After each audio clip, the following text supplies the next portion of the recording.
اس کی 14 آیت سے لے کے 20 آیت تک ہم پڑھیں گے، کیونکہ 14 باب پہلی آیت سے لے کے 13 آیت تک ہم اس کو کھول چکے ہیں، بیان کر چکے ہیں۔ آج اس کا اگلا حصہ جو ہے اس کو بیان کر دیتے ہیں۔ اگر اس کی 13 آیت پڑھنا چاہتے ہیں تو پڑھ لیں، تاکہ آپ کو تھوڑا پتہ چلے کہ ہم نے کہاں پہ چھوڑا تھا۔ 13 آیت میں لکھا تھا، پھر میں نے آسمان میں سے یہ آواز سنی کہ دیکھ مبارک ہے وہ مردے جو اب سے دامن میں مرتے ہیں۔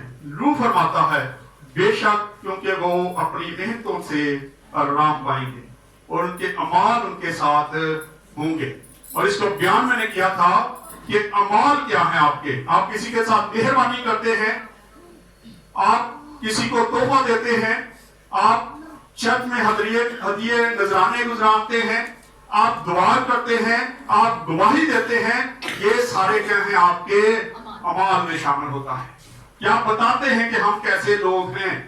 جیسے ابھی بدھ کو بھی میں نے کہا کہ اسٹیٹس پہ مزے کی بات تھا، میں نے بدھ کو ہی میسج دیا اور بدھ کی رات کو ہی میں نے فیملی کا اسٹیٹس دیکھا تھا، پھر کان لگے تھے بلی والے، پھر لگے تھے۔ اس کا مطلب ہے کہ ہم سن کے بھی انسنا کر دیتے ہیں، ادھر سے سنتے ہیں ادھر سے نکال دیتے ہیں۔ اللہ کے کلام سے میں نے بتایا تھا کہ خدا نے انسان کو اپنی شکل و شبیہ پہ بنایا ہے۔ ہمارے اعمال کیا ہے یہ نہیں، یہ اعمالوں میں ہی آتا ہے۔ اگر آپ میری بات پر عمل نہیں کرتے، اللہ کا کلام سن کر اس پر عمل نہیں کرتے، تو اس کا مطلب ہے آپ ایمان کو رکھتے ہیں لیکن عمل کو نہیں ہے، عمل کو نہیں ہے۔ عمل یہی ہے کہ اگر کوئی کہا جاتا ہے کہ یہ کام نہ کریں، یہ بائبل کے مطابق نہیں ہے، تو اس پر عمل کرنا لازم ہے۔ آئیں پڑھیں اس کو ذرا 14 آیت سے۔ پھر میں نے نگاہ کی تو کیا دیکھتا ہوں کہ ایک سفید بادل ہے، اور اس بادل پر آدم ذات کی مانند کوئی بیٹھا ہے، جس کے سر پر سونے کا تاج اور ہاتھ میں تیز دار درمتی ہے۔ ہاں جی پڑھ دے بیٹا۔ پھر ایک اور فرشتے نے مقدس سے نکل کر اس بادل پر بیٹھے ہوئے سے بڑی آواز کے ساتھ پکار کر کہا کہ اپنی درنتی چلا کر کاٹ، کیونکہ کاٹنے کا وقت آ گیا، اس لیے کہ زمین کی فصل بہت پک گئی۔ پس جو بادل پر بیٹھا تھا اس نے اپنی درنتی زمین پر ڈال دی اور زمین کی فصل کٹ گئی۔ پھر ایک اور فرشتہ اس مقدس میں سے نکلا جو آسمان پر ہے، اس کے پاس بھی تیز درنتی تھی۔ پھر ایک اور فرشتہ قربان گاہ سے نکلا جس کا آگ پر اختیار تھا، اس نے تیز درنتی والے سے بڑی آواز سے کہا کہ اپنی تیز درنتی چلا کر زمین کے انگور کے درخت کے گچھے کاٹ لے کیونکہ اس کے انگور بالکل پک گئے ہیں۔ اور اس فرشتے نے اپنی درنتی زمین پر ڈالی اور زمین کے انگور کے درخت کی فصل کاٹ کر خدا کے قہر کے بڑے حوض میں ڈال دی، اور شہر کے باہر اس حوض میں انگور روندے گئے، اور حوض میں سے اتنا خون نکلا کہ گھوڑوں کی لگاموں تک پہنچ گیا اور 1600 فرلانگ تک بہہ نکلا۔ آمین۔ آمین۔ خدا کے زندہ کلام کا پڑھا اور سنا جانا ہم سب کے لیے برکت کا وسیلہ بنے۔ آمین۔ خدا کا شکر ہو۔ یہ 3 فرشتے، دوسرا حصہ اس کا لکھا ہے، پھر میں نے نگاہ کی تو کیا دیکھتا ہوں کہ ایک سفید بادل ہے، اور اس بادل پر آدم ذات کی مانند کوئی بیٹھا ہوا ہے، جس کے سر پر سونے کا تاج اور ہاتھ میں تیز درمتی ہے، جس کو داتری کہا جاتا ہے پنجابی میں، فصل کاٹنے کے لیے تیز درمتی ہے اس کے ہاتھ میں۔ اور اگر ہم اس کو غور اس پر کریں تو یہ خداوند یسوع مسیح ہے، کیونکہ سونے کا تاج صرف اس کے سر پہ رکھا جاتا ہے، بادشاہی اس کو دی گئی ہے، اس لیے سونے کا تاج پہنے اور بادل پر سوار خداوند یسوع مسیح ہمیں نظر آتا ہے کہ وہ بیٹھا ہے اور اس کے ہاتھ میں کیا ہے؟ تیز درمتی ہے، تیز درمتی ہے، اور فصل کاٹنے کے لیے وہ تیاری کر رہا ہے۔ اور جب وہ تیاری کر رہا ہے کہ وہ اس کو کاٹنے کے لیے، آپ کے خیال میں کاٹنے والے کون ہو سکتے ہیں؟ کیا خیال ہے؟ بہت سارے لوگوں کا مختلف خیال ہے، پھر بائبل میں سے دیکھیں گے کیا خیال ہے کاٹنے والے کون ہیں۔ ہاں جی، کون کاٹنے والا ہے؟ فصل کاٹنے والے کون ہوں گے؟ कुछ लोगों का ख्याल है कि ये पास्टर साहबान होंगे, खादम होंगे, लेकिन ये काम किनके जिम्मे लगाया गया है? ये फरिश्तों के जिम्मे लगाया गया है। फरिश्तों को हुक्म दिया जाएगा कि ये सारी फसल जो है ये काटे। आए इसके लिए 2 हवाले देख लेते हैं, ज्यादा नहीं, 2 हवाले देखेंगे ताकि आपको पता चले कि ये जिम्मेदारी किनको दी गई है। खुदावंद यीशु मसीह खुद बादल पर बैठा है और उसके सर पर सोने का ताज है और वो तेज दरांती लेके बैठा हुआ तैयार है फसल काटने के लिए। मत्ती रसूल के अधीन 13 बाब और उसकी 39 आयत से लेके 43 आयत पढ़ ले। पहले भी पढ़ेंगे तो शुरू में पता चल जाएगा आपको। पेज नंबर है 17, नया नामा, मत्ती रसूल के अधीन 13 बाब 39 आयत से लेके 43 आयत तक पढ़ दे। जिस दुश्मन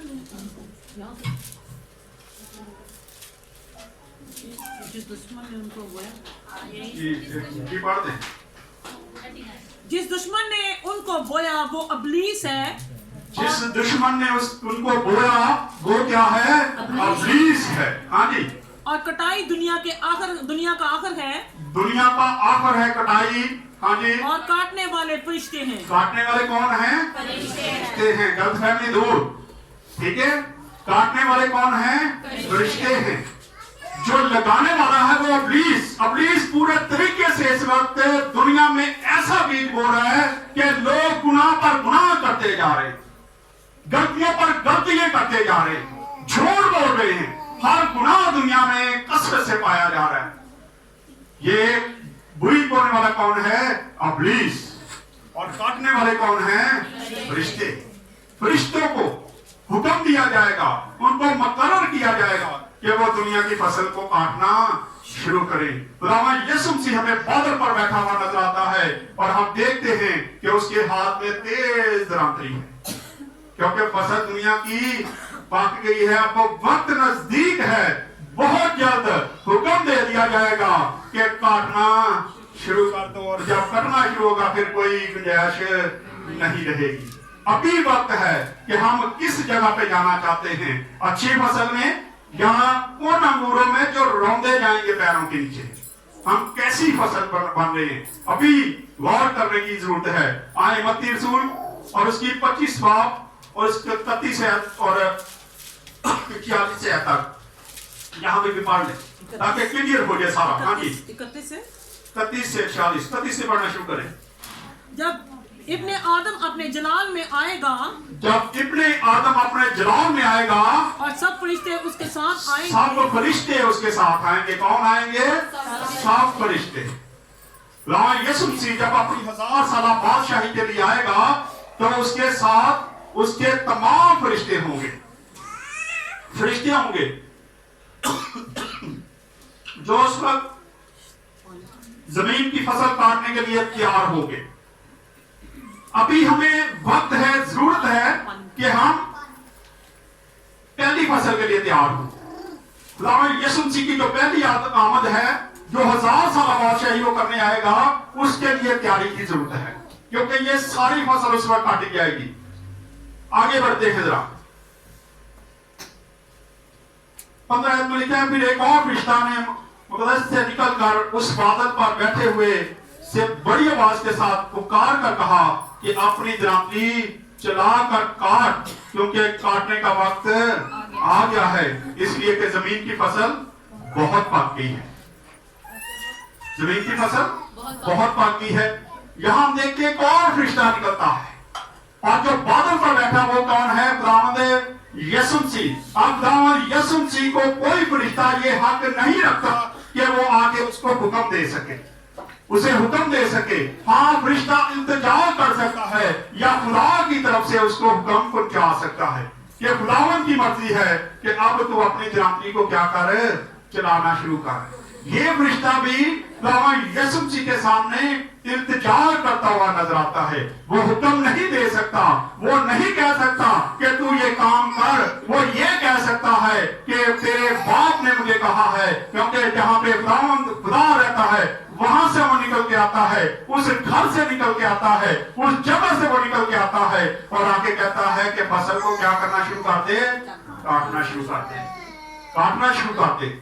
क्योंकि खुदावंद यीशु मसीह को कोई भी फरिश्ता हुक्म नहीं दे सकता। वो पैगाम जरूर बन के आ सकता है, अपने उसके बाप का पैगाम दे सकता है कि तेरे बाप की तरफ से ये हुक्म मिला है कि तू फसल को काटना शुरू कर। और 16 आयत में लिखा है, पर जो बादल पर बैठा था उसने अपनी दरामदरी जमीन पर डाल दी और जमीन की फसल काट गई। अब इसको हम दो तरह से ले सकते हैं, दो तरह से ले सकते हैं।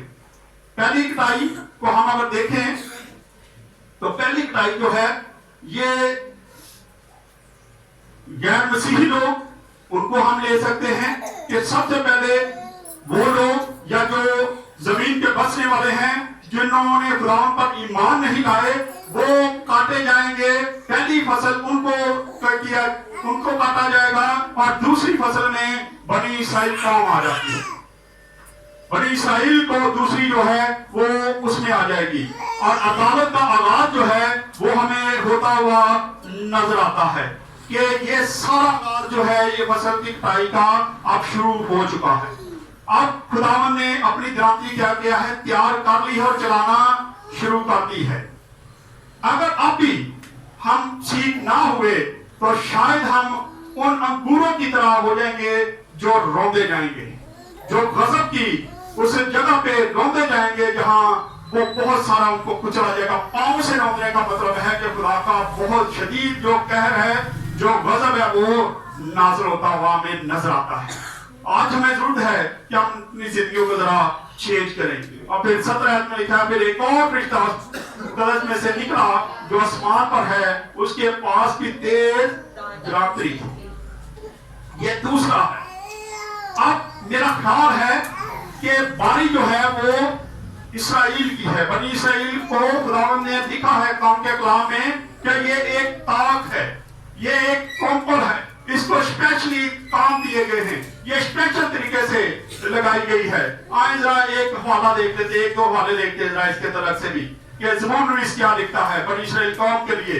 ज़बूर 80 और उसकी 8 है, 635 नंबर पेज है ज़बूर 80। जल्दी से निकाला करें, मैं पेज भी बताता हूँ फिर भी कितना टाइम लगाते हैं आप। हाँ जी, हाँ जी। तू मिस्र से एक ताक लाया, तो मिस्र से एक ताक लाया क्योंकि बनी इस्राएल कौम मिस्र में थी, मिस्र की गुलाम थी और 430 साल तक ये वहां पे रहे। और खुदावंद ने इनको वहां से निकाला और लिखा है कि तू एक ताक था जो तुझे वहां से निकाल के लाया गया। तो एक ताक था, तुझे लाके कहां पे लगा दिया? पढ़े जरा इसको। तूने कौमों को खारिज करके उसे लगाया, तूने कौमों को खारिज करके उसे लगाया।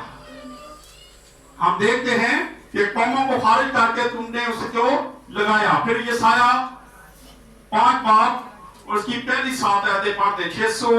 766 नंबर पेज है, 5 बाकी। पहली ऐसे। अब मैं अपने महबूब के लिए अपने महबूब का एक नया गीत उसके पाकिस्तान की बाबत गाऊंगा। उसके पाकिस्तान की बाबत गाऊंगा।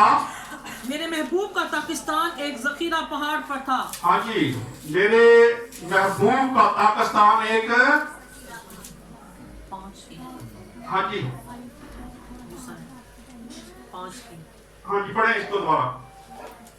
अब मैं अपने महबूब के लिए अपने महबूब का एक गीत उसके पाकिस्तान की बाबत गाऊंगा।